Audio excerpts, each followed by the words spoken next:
Hey guys, welcome to this video. In this video, we want to find the value of this expression. 15 divided by 3, then times 1 times 5. 1 times 5 gives us 5. And 3 times 5 equals 15. So 15 divided by 15 is just 1. But this answer is not correct, because according to the order of operations, which is PEMDAS,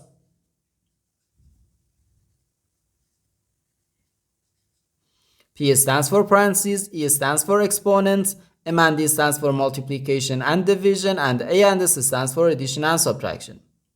First we have to do parentheses, then exponents, then multiplication or division, and finally addition or subtraction. Remember that multiplication and division have equal priority and we have to work from left to right. And the same applies to addition and subtraction. In this expression, we have one division, one multiplication, and the one parenthesis. Inside this parenthesis, we have one multiplication. Here we have a multiplication because in mathematics, when a number is placed next to parentheses, it means multiplication, and we usually don't write the multiplication sign for brevity. Okay, so according to the PEMDAS, first we have to do this parentheses, then this division, and finally this multiplication. If we do this multiplication before this division, it is wrong.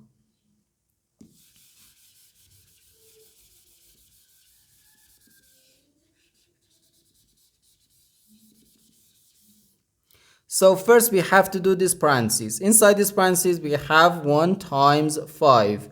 Which equals 5. So 15 divided by 3, then times 5. Now we have one division and one multiplication. As I said, multiplication and division have equal priority and we have to work from left to right. So here first we have to do this division. 15 divided by 3, which equals 5. So we have 5 times 5, which equals 25. And this is our final answer to this problem. The correct answer is 25.